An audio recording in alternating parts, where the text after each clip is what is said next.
As far as the president is concerned, he's our president, and I would rather he not be taking something that has not been approved by the scientists, especially in his age group and in his, shall we say, weight group, what is morbidly obese, they say. So I think it's not a good idea. In terms of the State Department Inspector General's firing, I've read the letter that you sent to President Trump asking for an explanation. The House Foreign Affairs Chairman is launching, I know, a probe into this, and you said yesterday that if the firing looks like it's retaliation, that could be unlawful. What would happen then? Well, the fact is that the president should acknowledge why we even have inspectors general. This followed Watergate to have transparency, accountability, to fight waste, fraud, abuse in our governmental actions.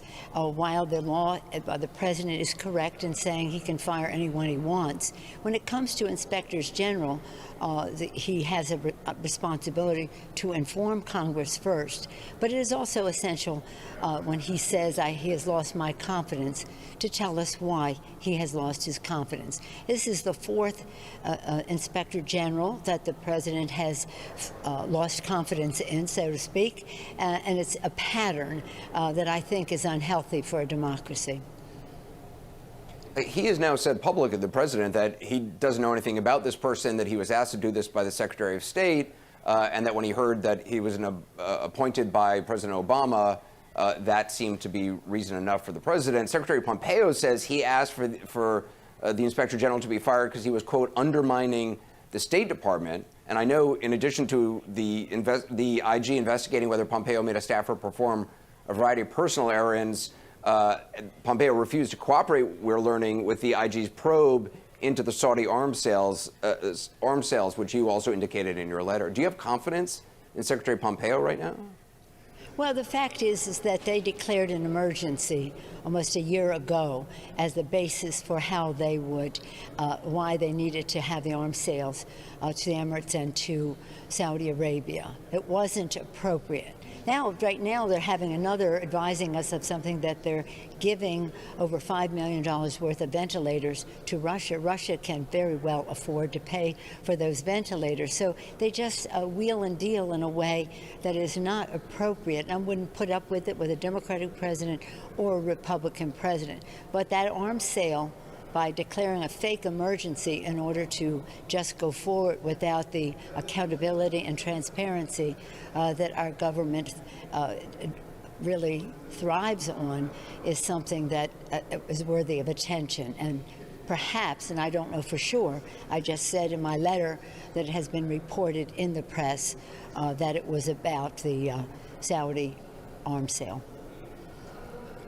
The House has narrowly passed more funding for people, more of a bailout. And I'm wondering, the Senate, clearly it's likely to fail in the Senate. The president has threatened to veto it. What is the next step for that? I mean, is this done? They're going to come to the table. They must. The American people need this honoring our heroes by allocating the resources to state and local governments, tribal governments, and territories to meet the needs of the American people. The American people want us to open up our economy, and we do that by testing, tracing, treatment, and whatever else is necessary in that regard. And then we need to put money in people's pockets. All three of these things have been supported by the Republicans. So we wrote a bill that was based on initiatives that they have supported and that we have both supported in a bipartisan way. We do have some areas of disagreement, and those are cause for negotiation. But I don't think there's any question that what this country needs is a robust testing initiative with a plan, a timetable, benchmarks, milestones to get the job done, that our states and localities are going to have to either raise taxes, cut services, or both, unless they have an infusion of cash for the purpose of countering, helping to defray the cost of corona already, the coronavirus cost, as well as the lost revenue because of corona. And it is, so I have no doubt that they will come to the table. Speaker Pelosi, I appreciate your time. Thank you. Thank you. My pleasure.